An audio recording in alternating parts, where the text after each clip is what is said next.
शराबबंदी को लेकर आपका नजरिया क्या रहेगा? आपको क्या लगता है?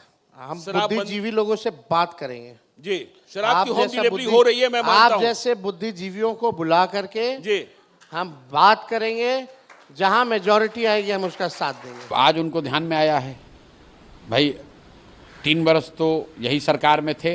जब लिकर बैन हुआ तो 2016 में महागठबंधन की सरकार थी। अभी जब महागठबंधन की सरकार थी तब भी उसमें शामिल थे। अभी तो ये हमको कह रहे थे कि गांधी का फोटो लगाकर लिकर शराबबंदी के फर्जी कानून को हटाने की बात कर रहे हैं। अब अगर वो खुद उनको होश आया है तो उनको ये लग रहा है, जैसे देखिए जनसुराज के आने के बाद धीरे धीरे सारे दल पलायन की बात करने लगे। जनसुराज के आने के बाद 20 बरस में पहली बार बुजुर्गों का, दिव्यांगों का, विधवाओं का पेंशन 400 से बढ़ के 1100 हुआ।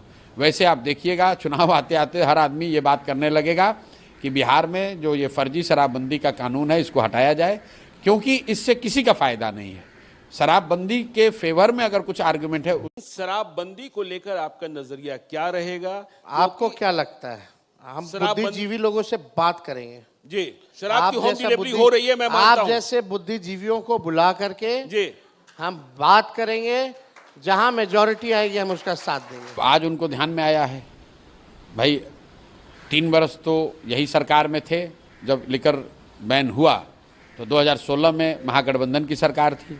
अभी जब महागठबंधन की सरकार थी तब भी उसमें शामिल थे। अभी तो ये हमको कह रहे थे कि गांधी का फोटो लगाकर लिकर शराबबंदी के फर्जी कानून को हटाने की बात कर रहे हैं।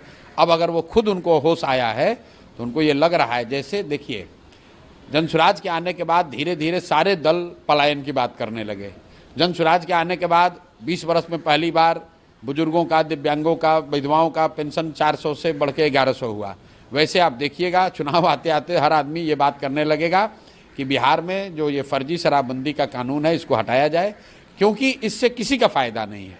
शराबबंदी के फेवर में अगर कुछ आर्गुमेंट है उससे भी फायदा नहीं है, क्योंकि शराबबंदी होती तब तो फायदा होता। यहाँ तो फिर सिर्फ फर्जी शराबबंदी का एक कानून है जिसमें दुकान बंद है, होम डिलीवरी हो रहा है। सरकार का, बिहार के लोगों का 20,000 करोड़ का नुकसान हो रहा है, और ये 20,000 करोड़ रुपया बिहार के भ्रष्ट नेताओं के पास, अफसरों के पास जा रहा है, जो हर हालत में रुकना चाहिए, बंद होना चाहिए।